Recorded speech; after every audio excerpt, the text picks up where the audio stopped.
All right, so let's now dive into CBT Fitness Tools, which are three different tools that you can use with your clients after they fill out their thought records worksheet.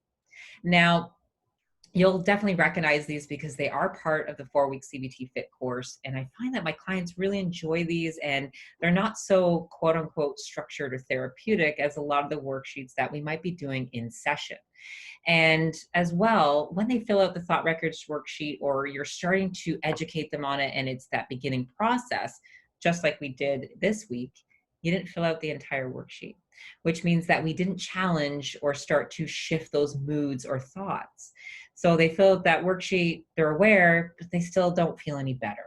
So these CBT fitness tools can help them during that process. And even if they've completely filled out that worksheet, this is a great way for them to continue their CBT fitness skills throughout the day when they're not filling out worksheets or feel that mood shift and pulling out, the multiple thought records that they might do.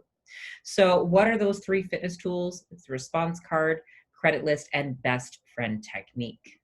So response cards, these are cue cards, these are post-it notes, whatever your clients really like. And what we do is we write down the new balanced belief that was produced from the thought record worksheet. Or if we haven't filled that out, we kind of write one for them, or we suggest one, or we come up with one. And then obviously we'll go through the entire worksheet together as we're starting to learn more skills. And what I mean by this is new balanced belief. It is not a positive affirmation that you don't believe. That is one of the issues that we see with a lot of positive psychology, life coaching with certain clients that they see these affirmations online, they write them down, they put them on the mirror, and they keep telling themselves this constantly over and over again, thinking one day this will be true. But if they don't believe it right away, what's to say that all of a sudden it's going to work, right? So sometimes we just want to have a balanced belief that yes, this is not loosey goosey, but you know what, it is balanced, and I can continue to change this belief as I grow my CBT skills. Now, I definitely suggest that they place this card, cue card, post-it note, whatever it is, in an area where these distorted thoughts or they feel these mood shifts happen, whatever that trigger zone is. So it could be the kitchen. It could be, at night, so we want to keep it by their bedside table. It could be in your car. I keep mine in the car because sometimes I don't feel like going to the gym. So I need to read those response cards so that it helps me get in that mindset to go in. And some clients have some anger issues with traffic. So sometimes those response cards help. Also with response cards, I found one of my clients really enjoyed was reading these in her car before she came into her house. That it was constantly that stress that when she got home, she just wanted to eat, and it was just a mile a minute. And by her taking the time, reading her response cards really helped ground herself before going inside. So we use these reminders to reinforce this belief. So we filled out the thought record worksheet, they're doing that with us, and then they go home. Are they going to continue to read that worksheet? Probably not. They're not going to go through that entire data. But if we just have that one statement that they can stick to, we put it on a card and they continually read it, and we are reinforcing that because they do believe that. And again, we want our clients to read these cards daily. The next one is credit list. I find this one super fun that, we work with our clients, they have these goals, and you know what, they're just not giving themselves the credit they deserve, right? So they're just not able to recognize the changes that they're making. They might lack the confidence, or they just can't recognize these positive steps they're making in their day-to-day that could be very small.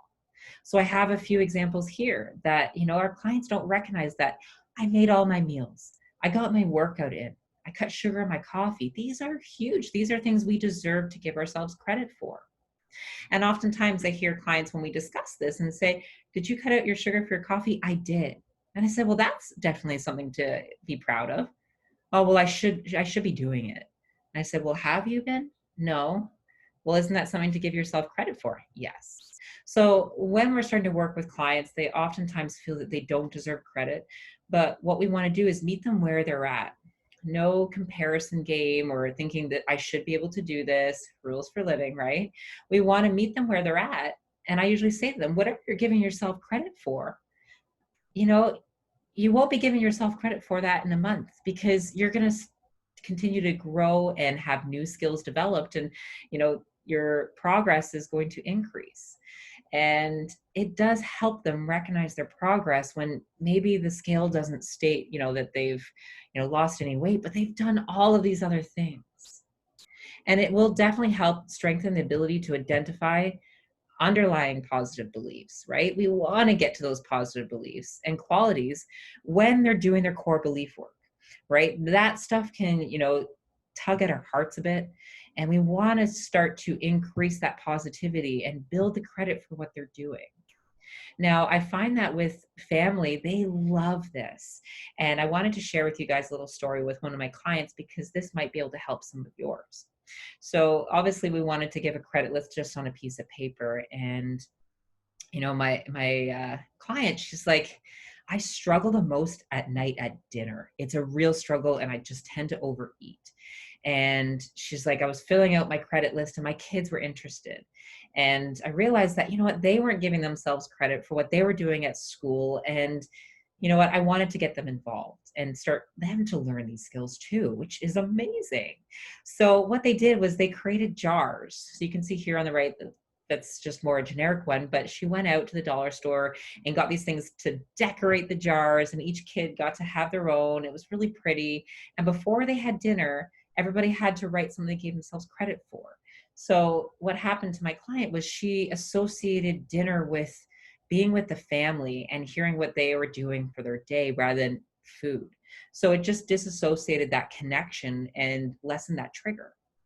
And what she loved as well is that other people in the family were putting credit in the jars for, what they saw others were doing well.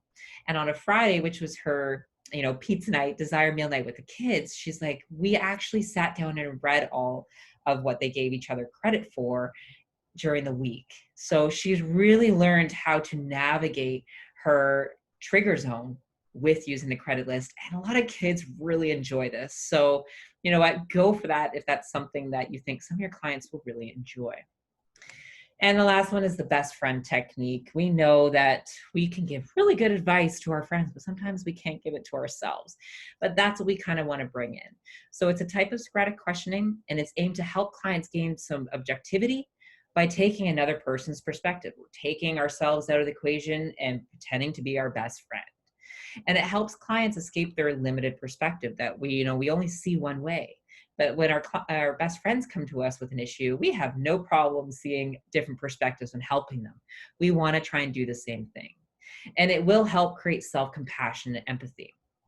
So the best friend technique will involve some of the variation of the following questions that are below, and it's also on your thought record worksheet. So if your best friend was in this situation, what would you say to them? If you have a wise and caring best friend, what would they say to you if you told them your thoughts? And usually this can help immensely. So those are 3 techniques that I would try and, discuss with your clients. Start using them now and see how they warm up to them, and especially yourself.